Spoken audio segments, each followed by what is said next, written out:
நம்முடைய தாய் தந்தையாகிய கடவுளாலும் நம் ஆண்டவர் இயேசு கிறிஸ்துவினாலும் நம் அனைவருக்கும் அருளும் அமைதியும் உண்டாயிருப்பனவாக. ஆமேன். கண்களை மூடி ஆண்டவரை நோக்கி வேண்டிக் கொள்வோம். விண்ணுலகிலிருந்து மண்ணுலகிற்கு இறங்கி வந்த எங்கள் அன்பின் நல்ல கடவுளே, உடைய மகனாகிய இயேசு கிறிஸ்துவின் வழியாக உடைய நிறைவான திருமணங்களை நாங்கள் விளங்கிக் கொள்ளும்படியாக வார்த்தையாக இருந்தவர் பூணுடல் ஏற்று மனித சாயலாகி மனிதரோடு மனிதராக வாழும்படிக்கு தம்முடைய சகல மேன்மையும் மகிமையும் மானுடத்தை மகிமைப்படுத்துவதற்காக இறங்கி வந்த அன்பின் கடவுளுடைய இந்த வருகையின் காலங்களிலே நம்முடைய வார்த்தைகளை நாம் சிந்திப்பதின் வழியாக உம்மை நாங்கள் சந்திப்பதற்கு, உம்மோடு நாங்கள் நீர் எங்களுக்கு அருளுகின்ற நிலை வாழ்வை பெற்றுக்கொண்டவராக உங்களுடைய அரசியலை நாங்கள் பங்கெடுப்பதற்கு நீர் எங்களை உடைய வார்த்தையின் வழியாக தகுதிப்படுத்தி அதை ஆற்றல்படுத்தி வழிநடத்தி வேண்டுமா இடத்துல மன்றாடுவோம். இப்பொழுதும் நீர் பேசும் நாங்கள் கேட்கிறோம். திருமறையின் வார்த்தைகளை நாங்கள் கேட்கவும் விளங்கிக் கொள்ளவும் அதன்படி எங்களை நாங்கள் சீர் செய்து கொள்ளவும் ஆண்டவர்களுக்கு ஞானமும் ஆற்றலும் அருளும் தந்திருக்கிறார்கள். இயேசுவின் மூலம் எழுதல் செய்கிறோம் அன்பின் நல்ல கடவுளே. ஆமென்.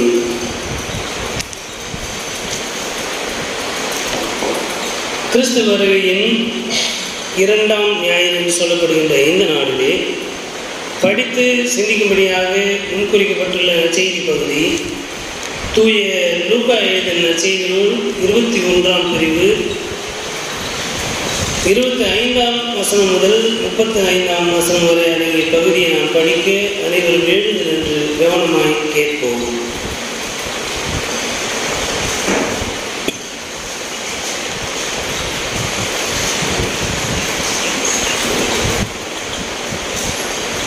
மேலும் கதிரவனிலும் நிலாவிலும் விண்மீன்களிலும் அடையாளங்கள் தென்படும். மண்ணுலகில் மக்களினங்கள் கடலின் கொந்தளிப்பின் முழக்கத்தினால் கலங்கி என்ன செய்வதென்று தெரியாது குழப்பமடைவார்கள். உலகிற்கு என்ன நேருமோ என எண்ணி மனிதர் அச்சத்தினால் மயக்கமுறுவர். ஏனெனில் வான்வெளி கோள்கள் அதிரும்.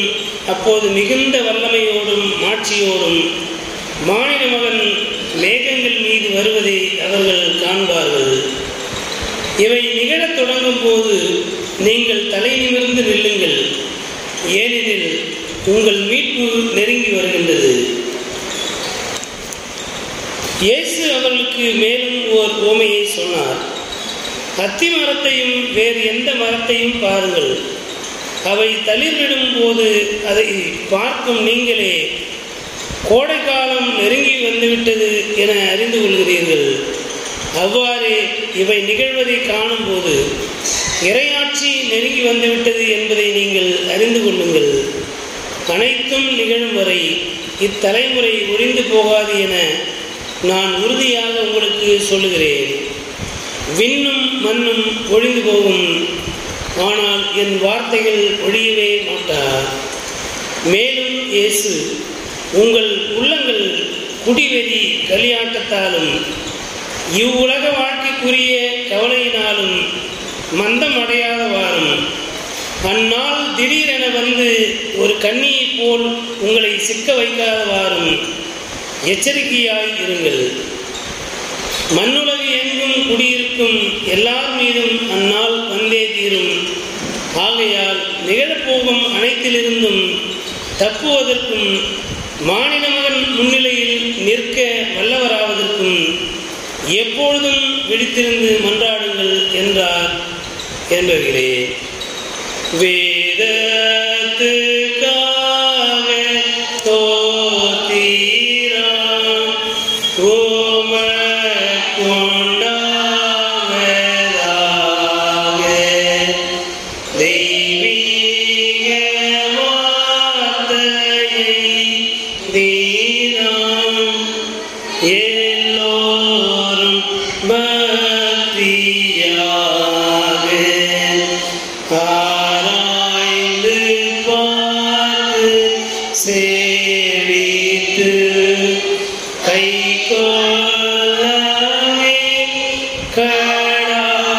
சேர்த்து நல்லாவியை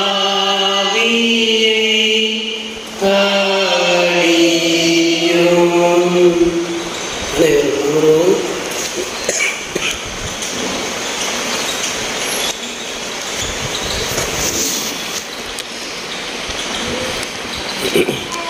கிறிஸ்துவுக்குள் அன்பான இறை மக்களே, உங்கள் அனைவரையும் ஆண்டவர் இயேசு கிறிஸ்துவின் திருப்பெயராலே வாழ்த்துகின்றேன்.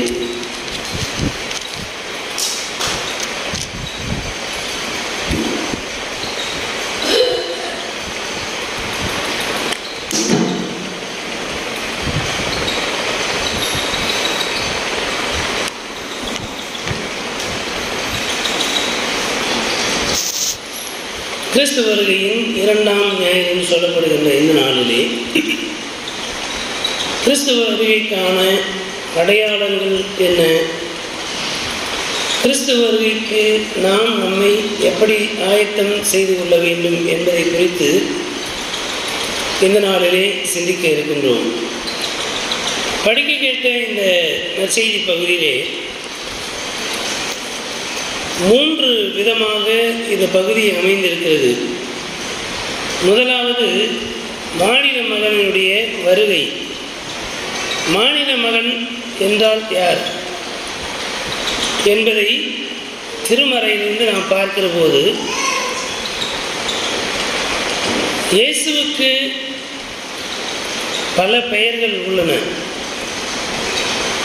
இம்மானுவேல் என்று ஒரு பெயர் இருக்கு. சத்தியம் என்று ஒரு பெயர் இருக்கு. வழி என்பது இயேசுடைய பெயர். நானே வழியும் சத்தியமும் ஜீவனுமாய் இருக்கிறேன். இப்போ வழி, வாய்மை, வாழ்வு என்பதெல்லாம் ஆண்டவர் இயேசுடைய வாழ்வை அடித்தளமாக கொண்டு அவருக்கு சூட்டப்படுகின்ற பெயர்கள். திருமறை முழுவதும் இருக்கின்ற செய்தி விடுதலை, எல்லாருக்கும் விடுதலை. அடிமைப்படுத்தப்பட்டிருக்கின்ற மனுக்குலம் விடுதலையாக வேண்டும் என்பது கடவுளுடைய விருப்பம். கடவுள்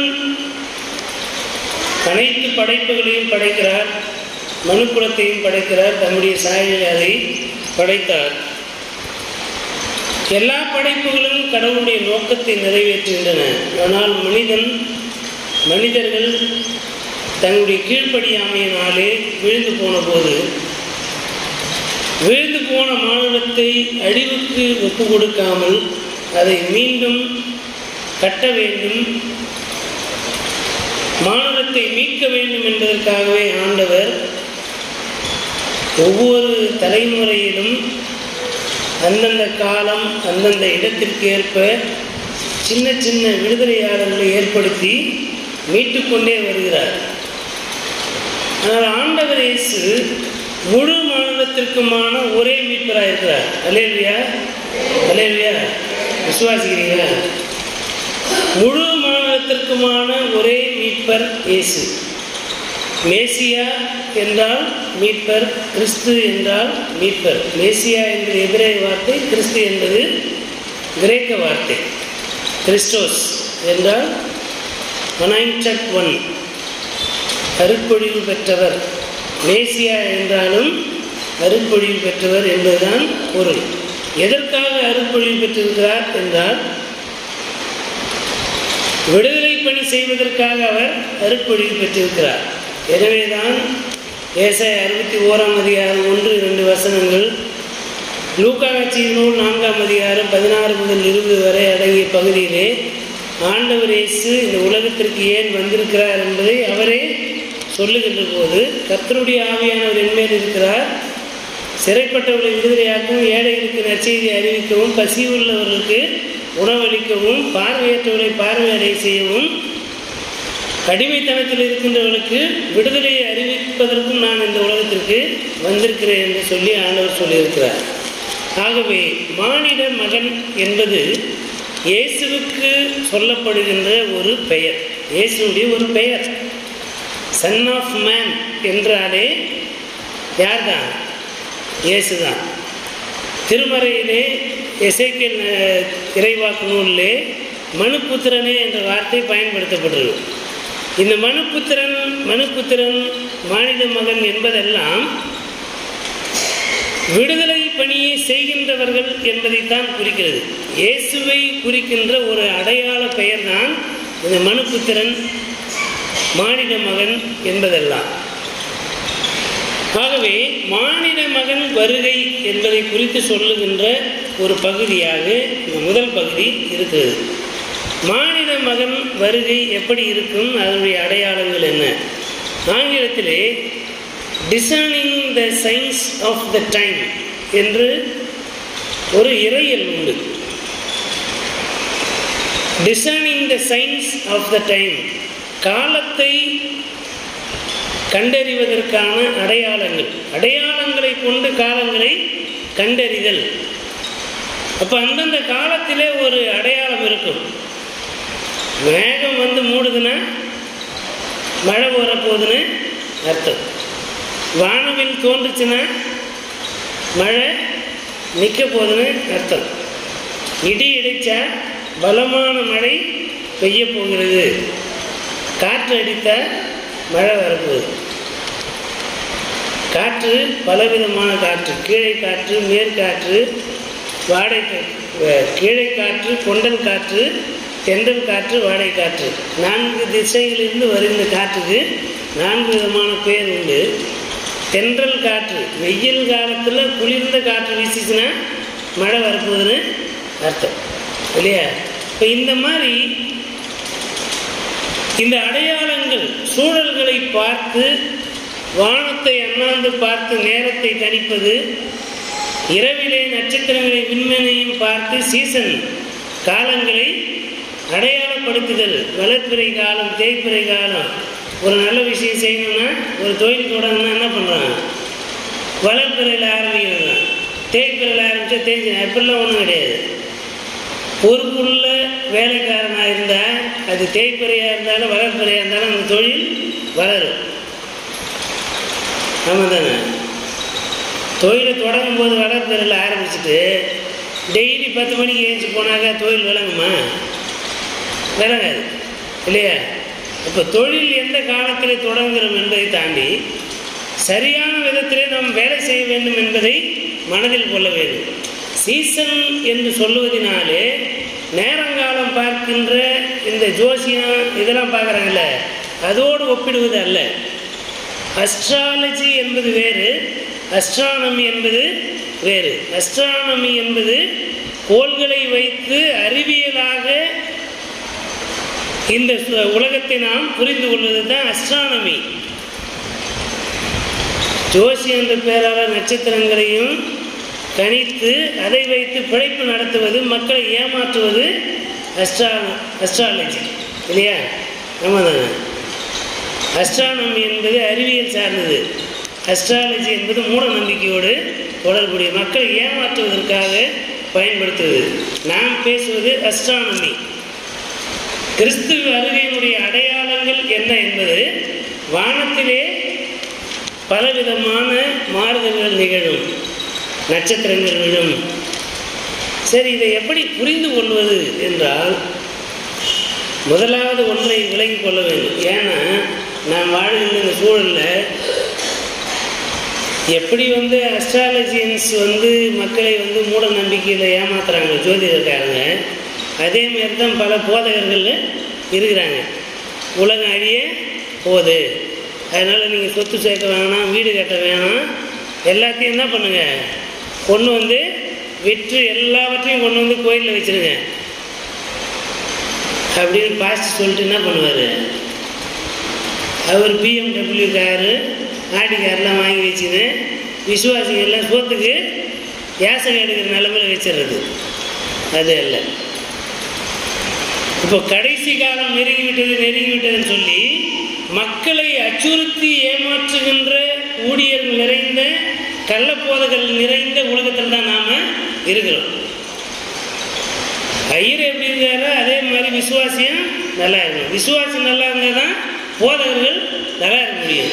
இப்போ விசுவாசிகளை சுரண்டி போதகர்கள் பிழைப்பு நடத்துவதற்காக உலகம் அழிய போகுது, கடவுள் வந்துட்டாரு, இன்னைக்கு வராரு, அங்கே வராரு, நான் அவரோட கூட டீ குடித்தேன், காஃபி குடித்தேன், இட்லி சுட்டு கொடுத்தாருன்னு சொல்கிற அந்த விதமான புரிதலோடு ஆண்டவருடைய வருகையை நாம் புரிந்து கொள்ள கூடாது.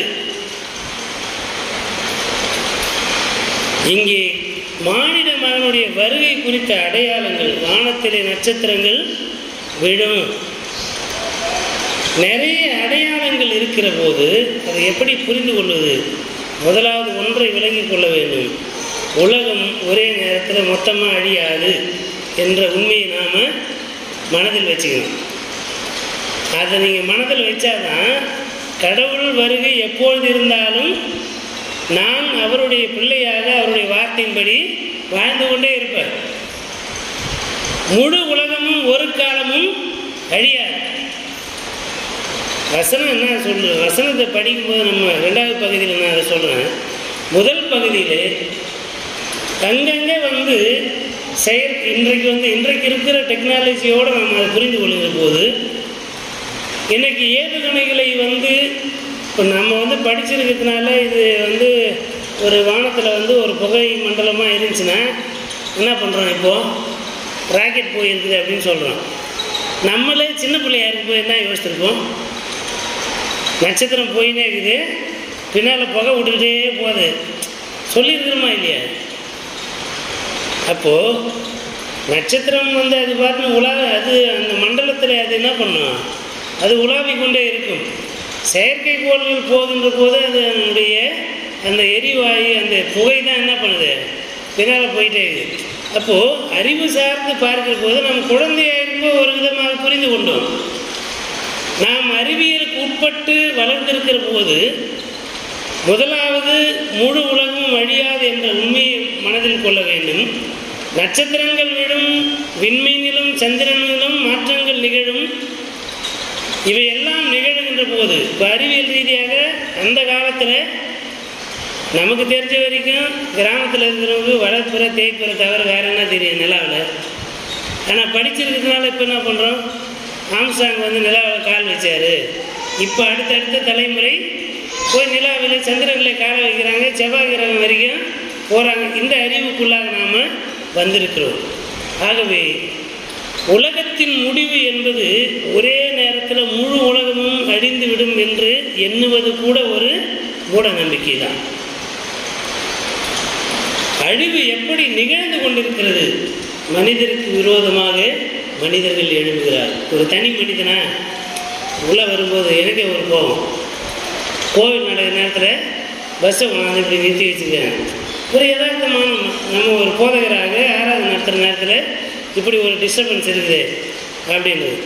இப்போ மனிதருக்கு விரோதமாக மனிதர் விரோதம் கொள்ளுதல், அது குடும்பத்திற்கு விரோதமாக குடும்பம், தெருவுக்கு விரோதமாக தெரு, ஊருக்கு விரோதமாக ஊர், இப்படி வளர்ந்து வளர்ந்து வளர்ந்து ஜாதி பிரச்சனை மத பிரச்சனை என்று மாறி நாடு அளவில் போகின்ற போது இனவாதம், தேசியவாதம், இவை எல்லாம் எங்கே போய் முடியுதுனாக்கா தீவிரவாதத்திலும் பயங்கரவாதத்திலும் போய் முடியுது.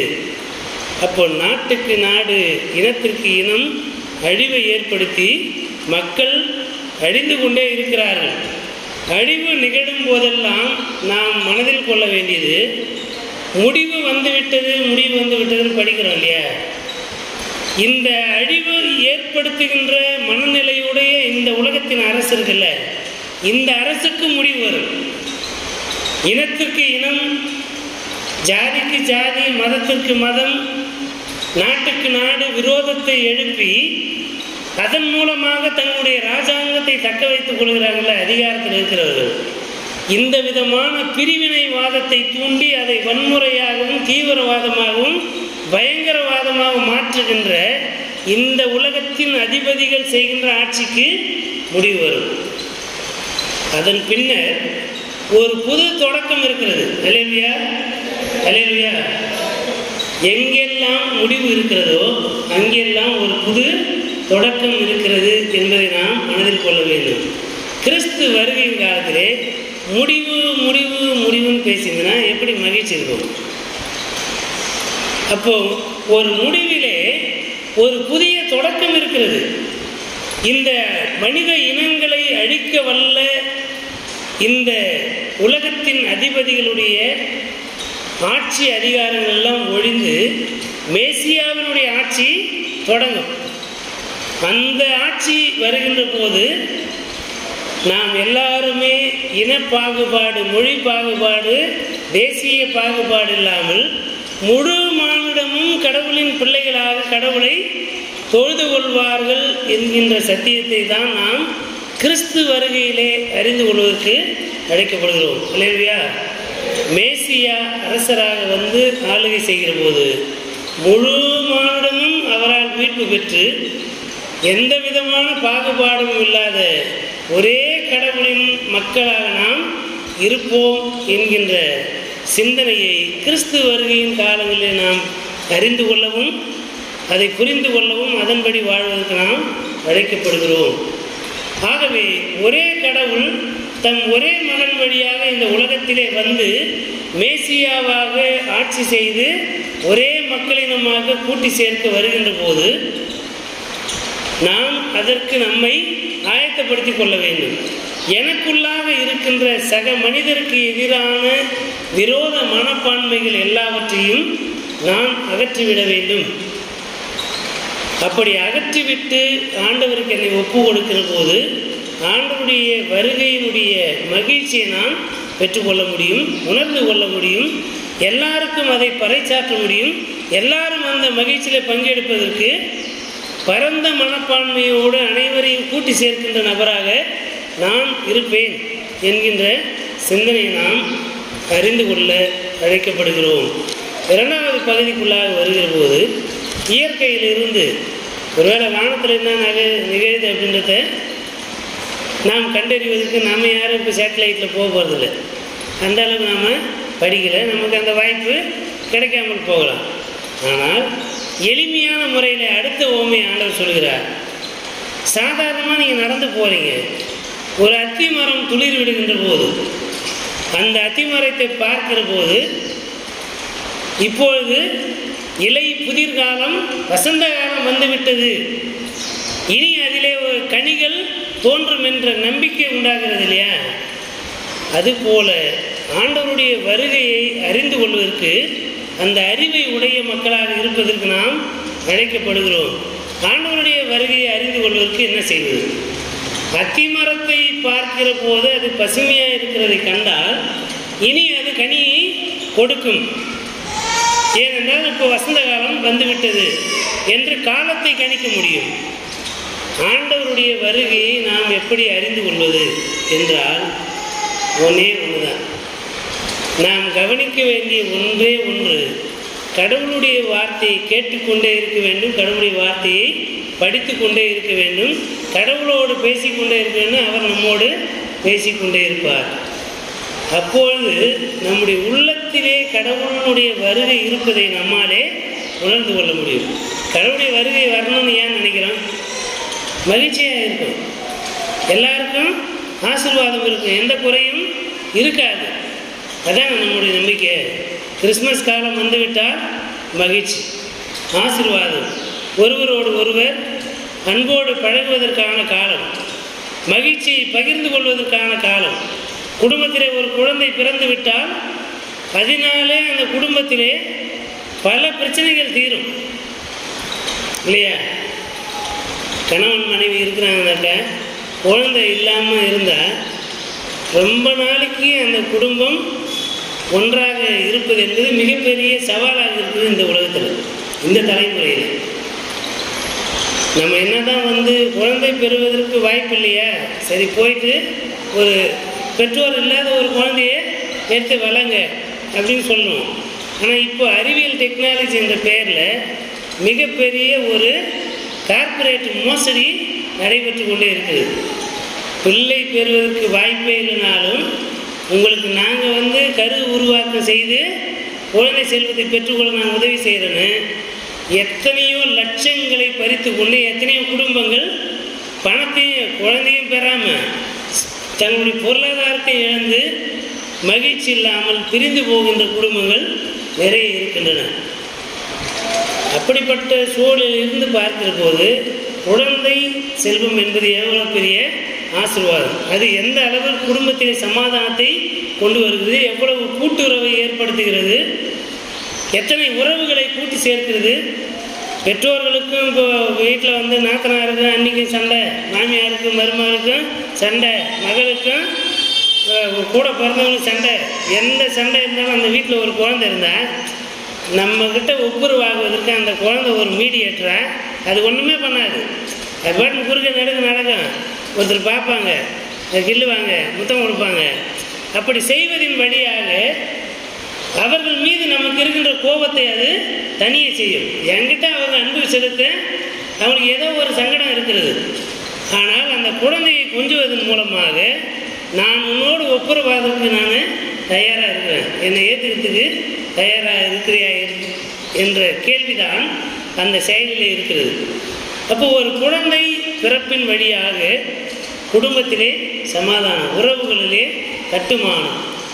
சாதாரணமாக இருக்கிற நம்முடைய குழந்தையே நம்முடைய குடும்பத்தை கட்டுமானால், கடவுளே மனிதனாக குழந்தையாக இந்த உலகத்திலே வந்து பிறக்கிற போது அது எத்தனை குடும்பங்களையும், எத்தனை தலைமுறைகளையும், எத்தனை சமூகத்தையும், எத்தனை மக்களினங்களையும் கூட்டி சேர்க்க வல்லது என்கின்ற சிந்தனையை நாம் பெற்றுக்கொள்வதற்கு அழைக்கப்படுகிறோம். மானிட மகன் வருகை, இரண்டாம் வருகையை குறித்து சிந்திக்கிற போது முதல் வருகை புது உடன்படிக்கை, புது வருகை, ஒரு புதிய தொடக்கம் என்பது இயேசு கிறிஸ்துவினுடைய பிறப்பிலே இருக்கிறது. எங்கெல்லாம் ஒடுக்குதல் அதிகமாகிறதோ அந்த ஒடுக்குதல் முற்றுகின்ற போது ஒரு விடுதலை உண்டாகப் போகிறது என்பதை நாம் உணர்ந்து கொள்வதற்கு அழைக்கப்படுகிறோம். பார்த்தீங்கன்னா இஸ்ரேல் மக்கள் 430 ஆண்டு காலமாக எகிப்திலே அடிமைகளாக இருந்தார்கள். அந்த அடிமைத்தனம் வந்து தொடங்குகின்ற போதே அந்த மக்களை வந்து ஏன் வந்து கடவுள் வந்து காப்பாற்றுறார். இப்போ விடுதலை பணி என்பது கடவுளும் மனிதரும் இணைந்து செய்கின்ற பணி. அப்போ இந்த மக்கள் ஏன் அடிமைகளாக போனார்கள் என்றால் அங்கே உணவு இருந்தது. அதனால் வந்து அப்படியே மேலோட்டமாக சில வேலைகளை செய்து கொண்டு உணவு உண்டு கொள்ளலாம், நல்லா வாழ்ந்துக்கலாம். சில நேரங்களில் குடும்பத்தில் இப்படி தான் பிரச்சனை. புருஷன்கிட்ட போய் சண்டை போடுறது, இல்லை புருஷன் வந்து மனைவிட்டு சண்டை போடுறது. நான் எங்கள் அம்மா வீட்டில் அப்படி ராணி மாரி இருந்தேன் அப்படின்னு. ஆனால் அங்கே போன பிறகு 2 நாள் பார்ப்பாங்க, ஃபுல்லாக அழுதுனேக்குதுன்ட்டு கொஞ்சம் என்ன பண்ணுவாங்க, ஆற்றி தேற்றுவாங்க. 3ஆவது நாள் நீ அந்த வீட்டுக்கு வேலைக்காரி ஆயிடும் இல்லையா? நடக்குதா இல்லையாம்மா? நடக்குது. பல நேரங்களில் பெற்றவர்கள் வீடாச்சேன்னு திரும்பி நம்ம வீட்டுக்கு போயிட்டோன்னா வீட்டில் இருக்கிற எல்லாருக்கும் நம்ம சர்வெண்ட் ஆகிடக்கூடிய நிலைமை இருக்கிறது. கம்ஃபர்ட் என்ற நிகழ்வுக்குள்ளே போயிட்டுனா நம்மளை அறியாமலே நம்ம அடிமையாகிடும். இஸ்ரேல் மக்கள் உணவு கிடைக்குது என்றது எகிப்துக்கு போனாங்க, அங்கேயே அவர்கள் அடிமைகளாகி போனார்கள். எப்பொழுது விடுதலை வந்தது என்றால் அடிமைத்தனம் உச்சம் அடைந்தது. முதல்ல சோறு போட்டால் வேலை வாங்குவான், அப்புறம் நாளாக என்ன டைமுக்கு சோறுக்கு வந்துடுவியா அப்படின்னு கேட்கறது. அப்புறம் சாப்பாடை கொடுக்காம வேலை வாங்குவது. அதன் பிறகு என்ன பண்ணுறது? இன ரீதியாக அவர்களை ஒடுக்குவது. ஏன்னா அந்த இனம் பெருகிவிட்டால் நம்மை அழித்து விடுவார்கள். அப்படிப்பட்ட உச்சகட்டமான அடிமைத்தனம் வருகின்ற போதுதான், இன அழிப்பு வந்த போதுதான் கடவுள் இறங்கி வந்து என் மக்களுடைய உபத்திரவத்தை நான் பார்த்து ஆளோட்டிகளின் நிமித்தம் அவர்கள் எழுப்புகின்ற கூக்குரலை கேட்டு அவர்களை விடுவிக்கும்படியாக நான் இறங்கி வந்தேன் என்று ஆண்டவர் சொல்கிறார். பாவம் பெருகுகின்ற போது அழிவு வரும். அந்த அழிவை கடந்து ஆண்டவர் ஒரு புது வாழ்வை உண்டாக்குவார். அப்போ அந்த அழிவை அடையாமலே நாம் புது வாழ்வை பெற்றுக்கொள்வதற்கு நாம் கடவுளுடைய வார்த்தையை மனதில் கொண்டவர்களாக, கடவுளுடைய வார்த்தையை படித்து அதன்படி நாம் ஒழுக்க நெறியோடு வாழ்ந்து கடவுளுடைய வார்த்தைக்கு உயிர் ஊட்டம் அளிக்கின்ற மக்களாக வாழ்வதன் வழியாக நம்மை நாம் காத்துக்கொள்கிறவர்களாக இருக்கிறோம். அல்லேலூயா. விண்ணும் மண்ணும் ஒழிந்து போகும், என் வார்த்தை ஒருபோதும் ஒழிந்து போகாது. அப்படி சொல்லுகின்ற போது வானமும் பூமியும் ஒழிந்து போயிடும் என்பது அர்த்தம் இல்லை. வானமும் பூமியும் அழிந்து போனாலும் போகும், என் வார்த்தைகள் ஒரு காலமும் அழியாது, அது என்றென்றைக்கும் நிலை நிற்கும். இயேசு வார்த்தையாக இருக்கிறார். அல்லேலூயா. இயேசு வார்த்தையாக இருக்கிறார். வார்த்தையாக இருந்தார், மனிதனாக வந்தார். அவர் என்றென்றைக்குமான வார்த்தையாக இருக்கிறார். ஆகவே கடவுள் அனுப்புகின்ற மேசியாவாகிய ஆண்டவர் இயேசு தலைமுறை தோறும் அவர் இருந்து கொண்டே இருக்கிறார். எங்கெல்லாம் அடிமைத்தனங்களும் ஒடுக்குதல்களும் நிகழ்கிறதோ அங்கெல்லாம் விடுதலை அளிக்கும்படியாக ஆண்டவர் தம்முடைய பிரசன்னத்தை விளங்க பண்ணுகிறார் என்பதை நாம் மனதில் கொள்வதற்கு அழைக்கப்படுகிறோம். நிறைவாக வருகின்ற போது மானிட மகன் வருகின்ற நாள் என்பது அது நாம் எதிர்பார்க்காத நேரத்தில் இருக்கும். அது எப்பொழுது நடக்கும் என்று நம்மாலே கணிக்க முடியாது. கணிக்க முடியாதுன்னா என்ன பண்ணுறது? தன் வேலையில் ஜாக்கிரதையாக இருக்கிறவனை கண்டால் அவன் நீசருக்கு முன்பாக இல்லாமல் ராஜாக்களுக்கு முன்பாக நிற்பான் அப்படின்னு வசனம் படிக்கலாம் இல்லையா? ஆமா தானே? ஒரு நல்ல ஆசிரியர் எப்போ டிஓ வருவார், எப்போ சிஓ வருவார்னு பார்த்துக்கிட்டுலாம் இருக்க மாட்டார். அவர் எப்போ வருவார்னு பார்த்து கேட்டுக்கிட்டே வரும்போது பாடம் நடத்துகிறவர் நல்ல வாத்தியார் கிடையாது இல்லையா? எப்பொழுதுமே தன்னுடைய வேலையை செய்து கொண்டிருக்கிறவர் டிஓ வந்தானே, சிஓ வந்தானே, கலெக்டர் வந்தானே, யார் வந்தானே, எஜுகேஷன் மினிஸ்டர் வந்தாலும் எனக்கு அதை பற்றி கவலை கிடையாது. நான் தினந்தோறும் என் பிள்ளைகளுக்கு பாடம் நடத்துகிறேன். என் பிள்ளைகள் என்னை போலவே அறிவில் சிறந்தவர்களாக இருக்கிறாங்க. என்ன கேள்வி பண்ணாலும் கேளுங்க, அவன் பதில் சொல்லுவாங்க. அப்போ தன்னுடைய வேலையில் பொறுப்பாக இருந்து தன்னுடைய மாணவர்களை திறம்பட கற்பித்திருக்கின்ற ஆசிரியர் எதற்காகவும் அஞ்சுவது கிடையாது, அஞ்ச வேண்டிய அவசியம் கிடையாது. அப்போ நாம் கடவுளுடைய வருகையை எதிர்நோக்கி இருக்கிற போது எப்போ வரும்னு யோசிச்சுட்டு இருக்குல்ல. ஊருக்கு ஒரு பயணத்துக்கு போகிறோம், பஸ்ஸு 9 மணிக்குன்னா என்ன பண்ணணும்? ரெடி ஆகி 9 மணிக்கு முன்னால் பஸ் ஸ்டாண்டுக்கு வந்துடணும். 9 மணிக்கு பஸ் வரணும். வீட்டில் 9 மணிக்கு நம்ம கிளம்பணும்னா பஸ்ஸை விட்டுருவோம். பஸ்ஸு அதனுடைய நேரம் 9 மணி. அது முன்னால் வரலாம், பின்னால் வரலாம். ஆனால் நாம் எப்பொழுதும் ஆயத்தமாகி வீட்டில் இருந்துக்கிட்டே பஸ் வருதான்னு பார்த்துன்னு இருக்குதுல்ல. சில பேர் இருப்பாங்க, பஸ் ஸ்டாண்டு பக்கத்திலே இருக்கும். ஆனால் பேருந்து வருகின்ற போது நம்ம பஸ்ஸு நின்றுந்தால் தான் என்ன பண்ண முடியும்? ஏற முடியும் இல்லையா? கடவுளுடைய வருகை எப்பொழுது வரும் என்று யாராலுமே நிதானிக்க முடியாது.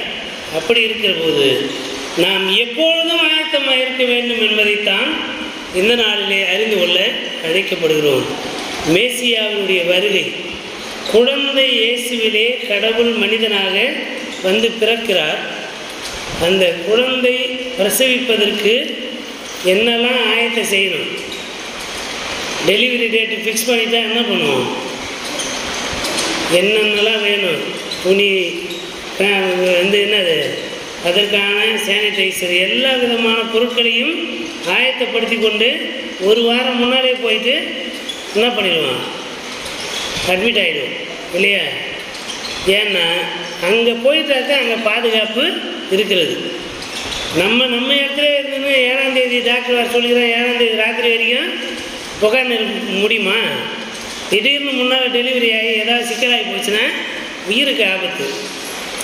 இப்போ ஒரு குழந்தை பிரசவத்திற்காக இவ்வளவு ஆயத்தம் செய்கிறோம் என்றால் மேசியாவினுடைய வருகைக்கு நாம் எத்தனை ஆயத்தமாக இருக்க வேண்டும்? நாம் விடுதலை சிந்தனையுடைய மக்களாக இருக்க வேண்டும். மேசியாவினுடைய எண்ணங்கள் என்ன என்பதை அறிந்திருக்கிற மக்களாக இருக்க வேண்டும். அவருக்கு என்ன பிடிக்கும், அவர் என்ன விரும்புகிறார் என்பதை எல்லாம் அறிந்து கொள்ளுகின்ற போதுதான் நாம் மேசியாவினுடைய வருகையிலே மன மகிழ்ச்சியோடு பங்கேற்க முடியும் என்ற சிந்தனையை பெற்றுக்கொள்வதற்கு நாம் இந்த நாளிலே அழைக்கப்படுகிறோம். எனக்கு அருமையாக கிறிஸ்து பிறப்பின் மகிழ்ச்சியை கொண்டாட இருக்கின்ற நாம் கிறிஸ்து வருகைக்கான ஆயத்தத்தை உடைய மக்களாக இருக்கிறோமா? ஒன்றை மாத்திரம் மனதில் வைத்துக் கொள்வோம். கடவுளுடைய வார்த்தையை எப்பொழுதும் மனதில் நிறுத்தி கடவுளுடைய வார்த்தையின்படி வாழ்கின்ற மக்களாக இருப்பதற்கு நாம் அழைக்கப்படுகிறோம் என்கின்ற கடவுளுடைய அந்த முதன்மை நோக்கத்தை புரிந்து கொண்ட மக்களாக நம்மை நாம் ஆண்டவரத்தில் ஒப்பு கொடுப்போம். அவருடைய வருகை எப்பொழுது இருந்தாலும் அவர் வருகின்ற போது அவருடைய வருகையிலே அவரே வந்து நம்மை கூட்டி சேர்த்துக் கொள்வார். அதற்கு நாம் ஆயத்தமாக இருக்க வேண்டும் என்பதை மாத்திரம் மனதில் கொள்வோம். கடவுள் தாமே இந்த சிந்தனைகளை நம்முடைய உள்ளத்தை நிலைநிறுத்தி அதன்படி வாழ்வதற்கு நமக்கு உதவி செய்வார்கள். கண்களை மூடி ஆண்டவரை நோக்கி வேண்டிக் கொள்வோம்.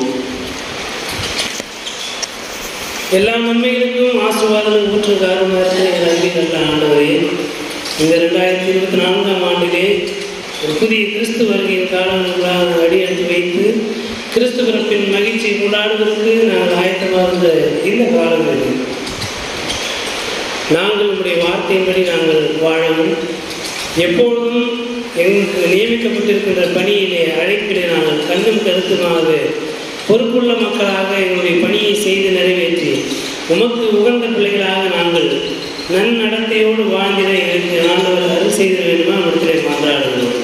எங்களுடைய பாவமுள்ள பழைய வாழ்க்கையை நாங்கள் புறந்தள்ளி புதிய வாழ்க்கை, புதிய உடன்படிக்கை, புதிய நோக்கத்திற்கு நேராக புதிய இலக்கை நோக்கி நாங்கள் பயணிப்பதற்கு இந்த கிறிஸ்து பிறப்பின் காலங்கள் எங்களுக்கு நல்லதொரு வழிகாட்டுதலின் காலமாக அமைதிட ஆண்டவரை விட்டு அருள் செய்கிறார்கள். தொடர்ந்து இந்த வழிபாட்டில் பங்கேற்றிருக்கின்ற அனைத்து மக்களின் ஆசிரியும் பெரியோர் முதல் சிறியோர் வரையிலும் அனைவருடைய உள்ளங்களிலும் உடைய பிறப்பின் மகிழ்ச்சியும் ஆசீர்வாதம் சமாதானமும் குடியிருக்க செய்த வேணுமா இடத்தை கொண்டாடுகிறோம்.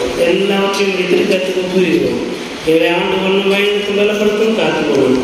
ஏசி என்ற திருப்பையை முன்னிட்டு வேண்டுதல் செய்கிறோம். எங்கள் அன்பு நிறைந்த நல்ல கடவுளே, ஆமே. அனைத்து ஆற்றல் நிறைந்த நம்முடைய தாயும் தந்தையுமாகிய கடவுளுடைய அன்பும் நம்முடைய ஆண்டோரும் மீட்பருமாகிய இயேசு கிறிஸ்துவின் அருளும் அமைதியும் தூய ஆவியானுடைய வல்லமையுள்ள பாதுகாப்பு பராமரிப்பும் மாறாத நித்திய உடன்படிக்கையின் உறவும் ஐக்கியமும் வாழ்த்தரும் என்றும் என்றும் எல்லா காலங்களும் நம் அனைவரோடும் நீடித்து வைத்திருந்த வழிநடத்தி காப்பவாது. ஆமென்.